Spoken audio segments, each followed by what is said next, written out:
This is Tara Grunham with the Grounding and Growing Leadership podcast powered by Align, and this is episode 20. It's not you, it's me, or maybe it's this place. Sometimes you find yourself in a role that just doesn't fit, and it feels like failure, but you do belong. It just might be somewhere else.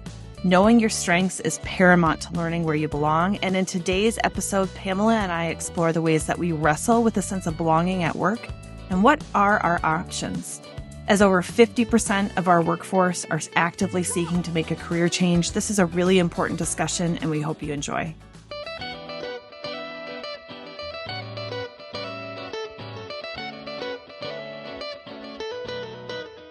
Welcome to the Grounding and Growing Leadership podcast, where everyone is a leader and leadership starts with you. I'm Tara. And I'm Pamela. Thank you for listening and inviting us along on your leadership journey. Good morning, Tara. It is so good to see you. I love that our podcast audience is here today to awaken to a really powerful topic. I was just with this leader, and it was amazing because he has been in several different leadership positions, but I got to serve with him in one and now have experienced him in another. And it is incredible to see the flourishing place that he is in, that the organization is in.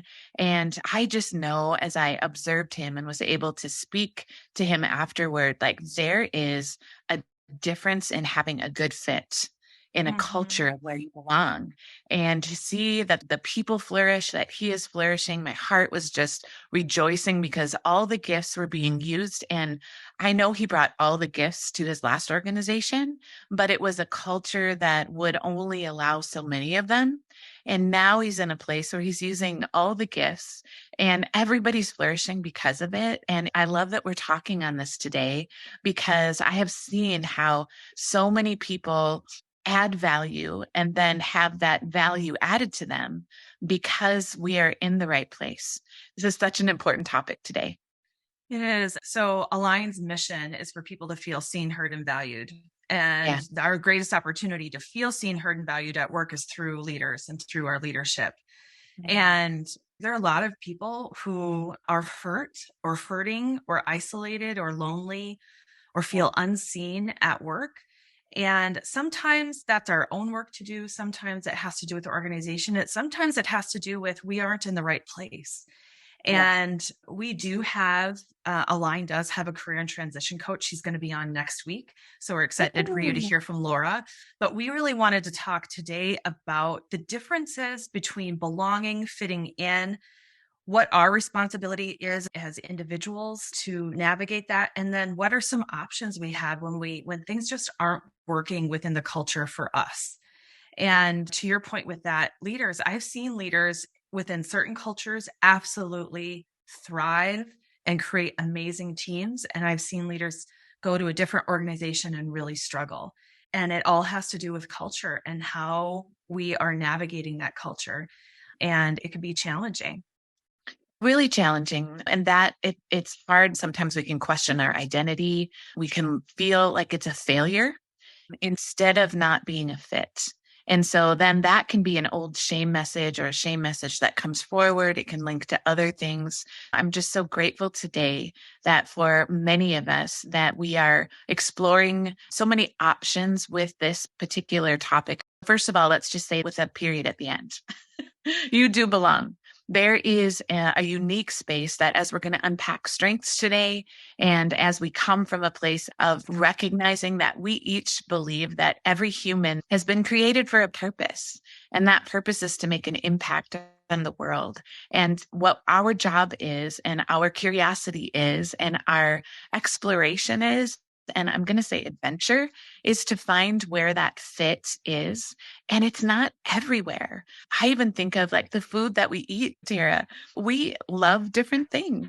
We want to go to different restaurants. We have different tastes. And if we transition that over into who we are and the things that are our favorite and the things that make us come alive, we want to do those same things in the work that we do. We spend so many hours there. Why not do it in a place that we really have a great fit? And this is why strengths work is so powerful, because strengths allows us to better understand ourselves, our own motivators, our own needs, as well as the strengths and abilities of others. And so it helps us understand where our contribution matters within an organization and where we have the opportunity to be our best self. So strengths can be really powerful to help create a sense of belonging on any team. There's a lot of times where we're just lacking language. Yeah. And Brene Brown came out with a book last year, Atlas of the Heart, which it's really powerful when you understand the concept, which is about the fact that we are really deficient in our culture in understanding emotion is because we lack language. We don't understand language. She talks about how in her research, she asked people to name emotions and people could name less than 5 types of emotions. Yeah. And there are hundreds. And so Yeah. she has a book that I think outlines 80 some emotions. And Mhm. one of the things that I love about her work is a lot of her work has to do with connection and belonging. And Maslow's hierarchy of needs, the first is physiological. Are we too cold, too tired, too Yeah. hungry? The next is safety. Do we feel a sense of Mm. safety? We have Yeah. to have that. And then the next one is belonging. Do we feel Mm. a sense of belonging? I see leaders struggle with confidence, and you can't get to the confidence level in the hierarchy unless you feel a sense of belonging. You can't get to growth and self actualization unless you feel connected in a sense of belonging. So it's something that we need to address in the workplace. We can't ignore the fact that this is a need people have. Yeah, it is. And you did say emotions. And I know maybe some of our podcast listeners are going to say, oh, I'm going to turn this off because they said the emotions word. I'm going to say again, emotions are information. And so that information of the language gives us a tool that's so powerful that is a clue to understand what's going on with our coworkers, what's going on with our client, what is going on within us. And in that, if we do not feel like we are belonging, we'll second guess ourselves and we won't be able to creatively give what we need to give because our minds will be in fear. We will be stuck in our head and with the story that we're telling ourselves. So, Terry, you mentioned your strengths and about fitting in. I just wanted to ask, I'm curious right now in this season that you are in, what do you feel like your strength, one of your top strengths, which feels like it's fitting the best right now in the work that you specifically are called to do, that we are called to do? I think the strengths that help me feel connected and a sense of belonging have to do with individualization. So I love finding things that make other people unique, but Mhm. also people who have high individualization really want to be able to be accepted for who they are uniquely and want Yeah. to be seen and valued for their unique contributions. And so we're in the process of figuring out how to grow and scale Align so we can serve more people. And and so really as we're growing, figuring out who we can bring in that have different and unique skills and abilities to serve people, but where we can do that together. And so, probably individualization combined with connectedness and strategic is figuring out how to put that puzzle together. And that actually brings me to life is figuring all of that out, finding the puzzle Yeah. pieces and figuring out how they go together. But also in team, in community, then being valued for that and allowed to work within that strength, not being judged for some of the quirkiness that comes with that, and instead being valued and encouraged to do that. Even though I'm the owner of a line, I don't exist outside the team. We have to be able to figure this out together. Yeah. And I love that you are wired this way because really the vision and the company doesn't happen without that. And growing doesn't happen without that. And so being able to see through your lens and giving you the affirmation to listen, like I come alive seeing you get excited about the growth and about being able to serve people because it is that place of you have a need and we can come alongside and support in that place. And that makes me come alive. One of my strengths that comes alive in that is relator, because I want to be in that support position. And in connectedness and relator for me, I was just with several hundred people at an organization in another state. And it's just what I loved was the multicultural aspect of where I was and only having a connection with a few people going in and then leaving feeling like I now have 600 new best friends. And I can't do that without feeling like I see them all. I also have individualization. I didn't get to talk to all of them, but I got to be with them in a place that every single one of those chairs, I worked really hard and actually touched each one before I got to be with them. And so I wanted to touch the chair that the person that I was going to be joining in a conversation with, I wanted to relate to them in that way. It was really important to me. And I felt like that brought a closeness and it allowed us to bond, even though the person didn't even know. But I saw them in that way. And it was important going in that I felt that connection with them to be able to relate to where they were, so that then what we were sharing together in conversation, even though I was doing a lot of the speaking, could actually connect to them. So you had the freedom and the autonomy to go in and build connection the way you wanted to, whether it's touching the chair. Now, there are cultures where people would roll their eyes at that. Totally. Yeah. There are cultures where people would say, that's a waste of time. Why are you spending the time doing that? Yeah. So having the freedom and the ability to say, here's how I work best, and here's what's going to produce the best result, but also allow me to really live into my strengths. I know similar what it takes to build connection in an event, Pamela. You're really good at that. And you intuit that and can navigate that in a moment. I am wired to see gaps and build and create to try and fill them. So I'm to see a niche, to see an opportunity, to see a pattern and say, ooh, we could speak something different into this. When I'm in a culture that doesn't allow for that, I feel stifled. I feel like I'm handcuffed, like I'm trying to work with one hand behind my back. I have to be able to do some of that. So as I build, I was just talking to my business coach. So yes, coaches, you need coaches.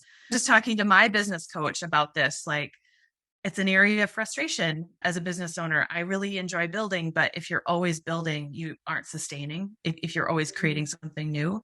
And so trying to find a balance that allows me to be me and build a business model that works for who I am and that is going to allow the business to thrive at the same time, that can be challenging. So if you're a business owner and thinking about belonging, how are you able to bring your full self? And as you think about your employees and your teams, now there are parts of my job I don't love. So don't get me wrong. It's not that you always get to do just what you like, but there needs to be a freedom to be ourselves, to be authentic. And Brene talks about there's a difference between belonging and fitting in. So belonging is about being seen, heard, and valued for who you are naturally. And the champion of belonging is authenticity. We have to be authentic. Ironically, authenticity is a threat to fitting in. Fitting in is when people say, I don't feel like I fit in, it's that you're only liked if you are like them. So fitting in requires perfection and posturing and positioning, and it's exhausting. So it's so exhausting because, first of all, it's a mask. It's not who you authentically are. So it takes a lot of extra thinking and just energy in your brain. There's one part of a training that we do in the grounded leadership that brings in a teaching from Dr. Allison Cook, which is so powerful. And she has these 7 P's that she has put together in identifying the masks that we put on. Recognize, where do you see that I do this? And when I do this, then I'm only bringing forward the strength of my mask rather than the strength of the authentic self that I have. And I think it's what they need. And so I'm trying to morph into the need or the fit that's there, but I can't do that long term. And so these 7 P's, you can find this in a book called The Best of You under Dr. Allison Cook. But the first is to perfect. If I appear perfect, no one can criticize me. The second is please. I please others to earn love. The third is perform. I make myself into what others want me to be. We have a very performative culture. Oh, yes. Oh. The fourth is produce. I'll produce so they think I have value. The fifth is peace keep. I'll stay small so no one can get angry with me. The sixth is protect. I keep my guard up so no one can hurt me. And then the seventh is power over. I dominate. I take control of a narrative. And that's where you said that word posture. And when we do that, when we power over, that really the root of that is insecurity. The root of that is fear. It sometimes looks like it's confidence, but it's really not. It's just somebody being loud because they don't want to be questioned. As opposed to strength, which isn't powering over. Strength allows for dialogue and conversation and creativity. So all of those things, if I am perfect, please, perform, produce, peace, keep, protect, power over. So I'm reading these and I'm like, woo, there's another P. Pamela, what are you doing? Oh yeah. More than one of those are masks that if I'm not careful, I slip on.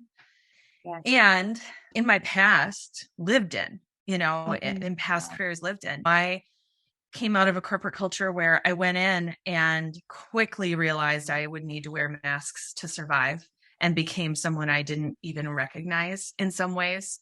I lost my center. And because I was trying to fit in and I was trying to perform and I wanted to add value. I wanted to contribute, but it was a larger corporation, and all corporations have some politics that you have to deal with, but some are going to work better for you than others. And this one, it took me off center. And then I got some hard feedback and I found my way back to my center. And then I was angry because my authentic self was not going to belong. And I was angry at the organization, at the institution, because I wasn't accepted for who I was, and I wasn't going to be accepted for who I was. And the point was that I do belong. I belong to who I am. Pamela and I are open about our faith. I belong to who God designed me to be, and my identity is in my faith. However, I realized at some point I can't just sit here and be mad about the fact that I don't belong here. Yeah. I can either become a change agent, and I've played that role before in organizations where I've become a change agent to help the culture change. And that's some of the work that we do when we go into organizations and institutions, is to help them evolve and transform. Or I can choose a different culture and I can opt out. And that's where a lot of people, I think the pandemic has not brought new terms to this. It's just sped up this desire for authenticity and to be ourselves. And it's made us more tired about the masks. Yeah. And you needed to realize that anger, like where was it coming from? I'm just going to bring in again that anger is a stage of grief.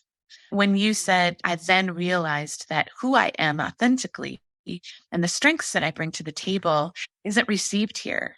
It's not received in this way. And it came out for you as anger. It's because we have these hopes and we're maybe given a job description and we see ourselves in that.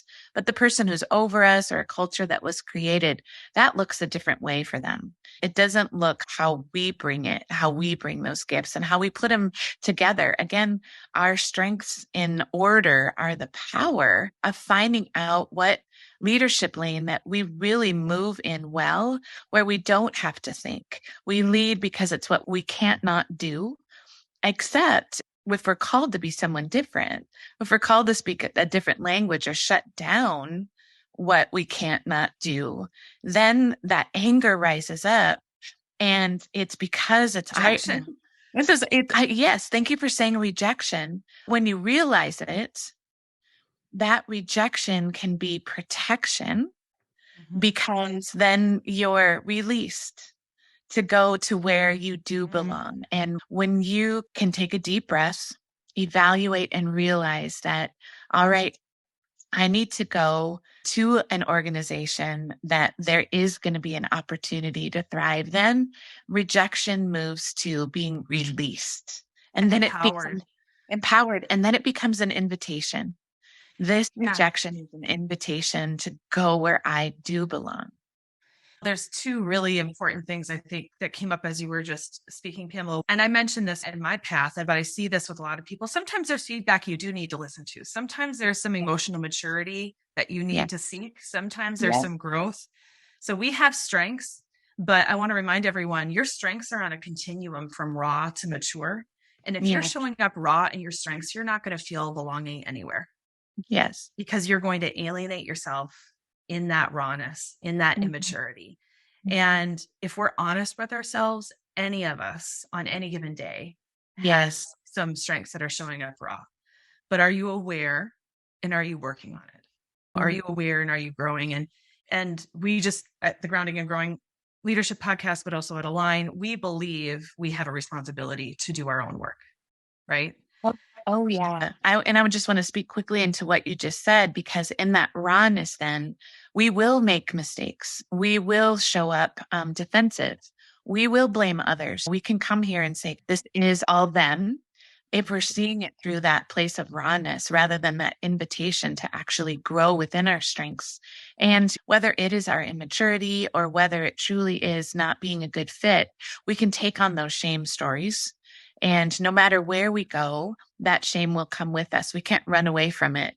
It's something that we will eventually have to deal with, because it will come out sideways in our leadership. So I've said it here before, just quickly, that shame is self-hatred at my expense. If there is a sense of trying to posture, it will always come out as an insecurity. And that's the work we have to do. Yeah.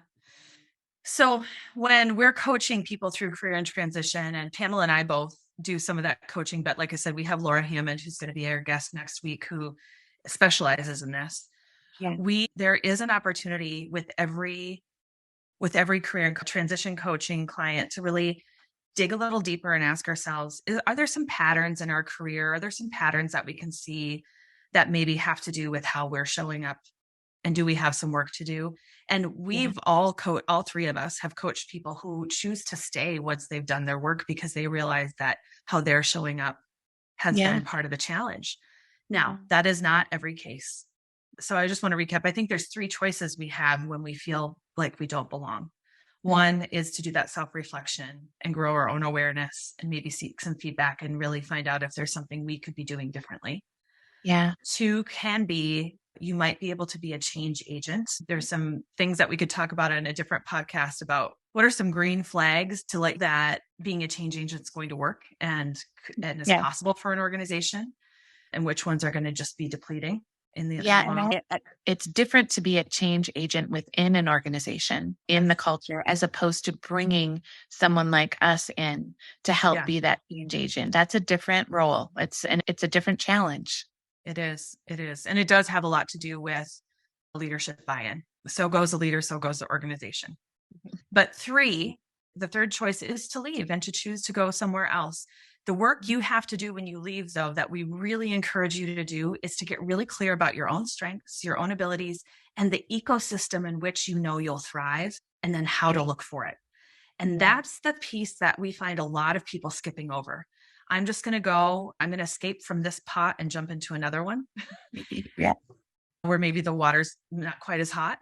And we're just going to jump from one thing to the other without really pausing to reflect about, where would I thrive? What do I require in order to bring my best self? Which parts of those things are my responsibility to get? And which parts of those do I really truly need from an employer or in an organization? Yeah. And I'm really looking forward to talking to Laura about this as well, and about how to ask those questions to find out truly what the culture is, and truly about who your teammates will be, to have the freedom to be able to interview and ask those that are working with them and how they show up, so that you would know the right question to ask. If that is number 3, is the door that you feel like you're supposed to go through, that you also recognize you can't run away from even an old experience. There may be some healing work that you have to do, because if you just feel like you're escaping, you're not being released to something. And in that releasing, there is a freedom to say, I am so grateful for the learning experience of my last culture that I was in. It will teach you and train you and grow you. If you don't carry that shame story with you, that you're running away from something, it will serve you well, and you will learn things about yourself in it and what you want to see in the next stage. But you can't run away from that. Eventually you'll slow down in it, and the narrative will catch up to you. You'll start hearing a voice in your head, and maybe that's your old boss. It's a question I ask people often. There's a voice that they hear in their head that makes the insecurity rise up. And I say, who is that voice? Sometimes that's the voice of our parent or our teacher or our coach, but often in the workplace, it's a voice of our old boss or a coworker that said something to us in that.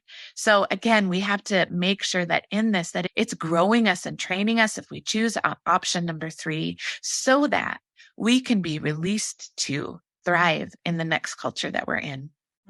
So good. So you're going to want to join us next week when we have Laura in to talk about how do you navigate that process of making a career change. We hope that you've enjoyed today, and we'd love to hear your feedback. Like I've said before, recording a podcast is a strange thing. Sometimes you put messages out there and people listen, but you're not sure what people are thinking. And we would love to hear from you. We have an episode coming up pretty soon, our first ever listener topic request. And so if you have a topic you want to see us tackle or handle, please email Tara at aligntransform.com. We'd love to build that into the work that we're doing.